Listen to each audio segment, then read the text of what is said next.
Halo semuanya, selamat datang di vlog saya. Pada vlog kali ini, pokok pembahasan kita adalah peran teknologi informasi dan komunikasi.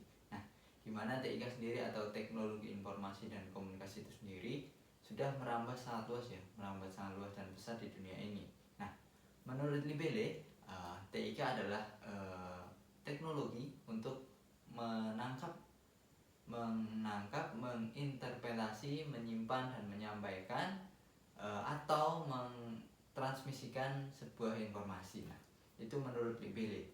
Nah, ada juga menurut Siahaan itu di tahun 2010 kalau tidak salah mengatakan bahwa teknologi informasi dan komunikasi itu selalu terdiri dari sebuah hardware dan sebuah software. Nah, di mana hardware atau perangkat keras itu adalah segala sesuatu peralatan teknologi yang berupa fisik, yang berbentuk fisik yang terlihat dengan mata kepala.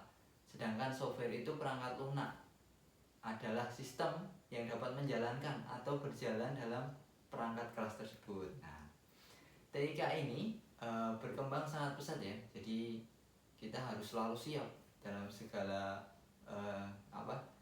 siap dalam menghadapi perkembangan zaman agar kita juga maksudnya agar dampaknya itu juga bermanfaat bagi kehidupan kita sehari-hari. Nah, kemudian ada juga keuntungan penggunaan teknologi informasi dan komunikasi itu sendiri, di mana ada beberapa. Yang pertama adalah memudahkan orang dalam berkomunikasi dan memperoleh informasi. Kemudian ada juga membuka peluang bisnis baru. Ada kemudian mendorong tumbuhnya atau mendorong timbulnya proses demokrasi. Yang ke berapa yang selanjutnya itu meningkatkan kualitas dan kuantitas sebuah layanan publik.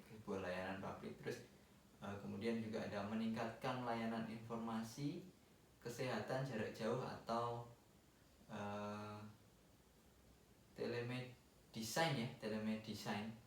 Kemudian ada memperbaiki pendidikan melalui sebuah aplikasi yang namanya e-learning, itu yang sering kita pakai di kuliah.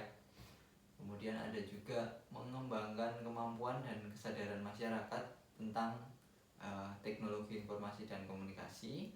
Kemudian ada juga memperkaya kebudayaan. Terus ada juga menunjang pertanian dan kemudian menciptakan lapangan kerja. Nah, ada juga ini peran TIK atau teknologi informasi dan komunikasi itu dalam berbagai bidang. Bidang yang pertama ada dalam bidang industri dan manufaktur ya. Industri dan manufaktur itu, dalam bidang industri itu komputer digunakan pada proses perencanaan sebuah produk baru. Nah, jadi merencanakan sebuah produk baru melalui program desainnya. Contohnya itu computer aided design ya, atau CAD. Nah, kemudian yang kedua ada peran teknologi informasi dan komunikasi itu dalam bidang kesehatan. Dan kesehatan itu adalah pengembangan teknologi di bidang kesehatan ini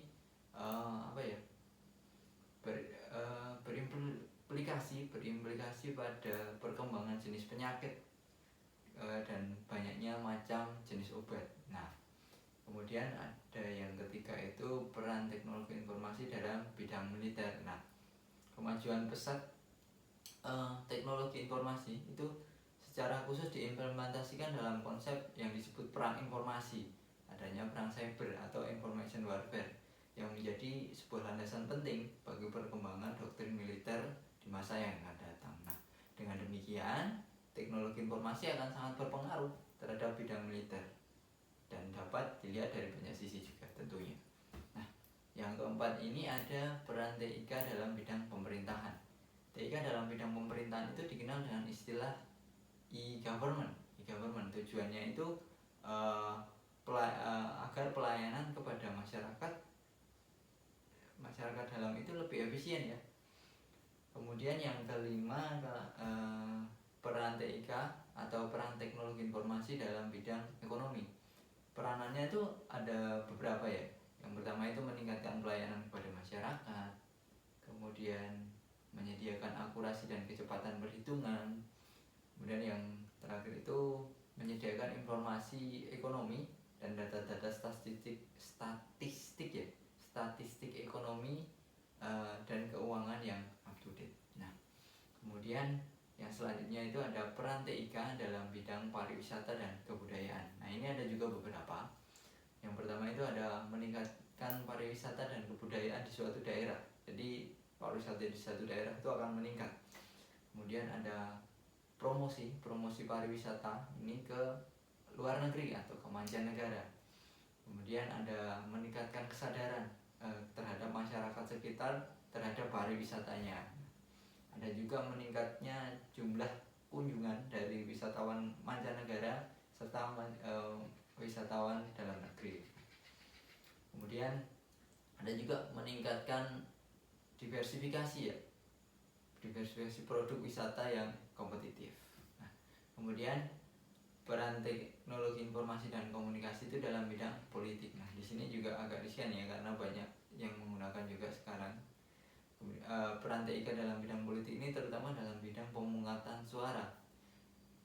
Nah, pemungutan suara yang dikenal itu ada juga sering kita dengar namanya e-voting, pemungutan suara elektronik atau e-voting ini dapat mencakup kartu punch, terus scan optik. Nah, ada juga sistem voting dan kios suara khusus, termasuk itu mandiri langsung merekam sistem voting elektronik atau DRA. Nah, kemudian ada juga peran TIK dalam bidang kesehatan. Dalam bidang kesehatan ini cukup berguna ya bagi masyarakat di Indonesia ini, khususnya juga di dunia ini.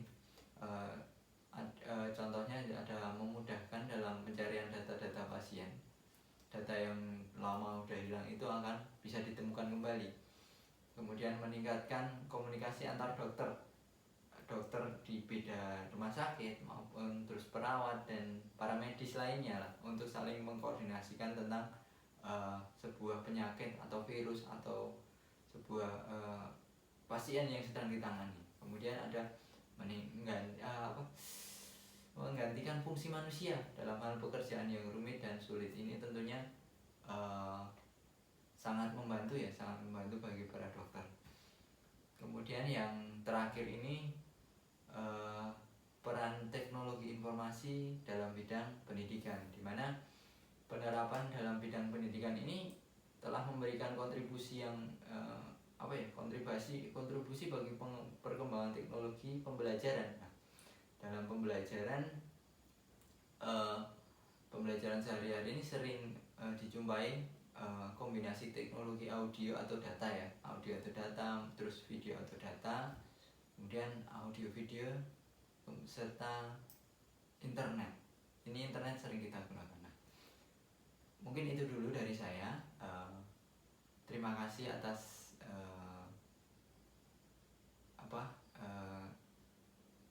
terima kasih sudah menonton vlog saya.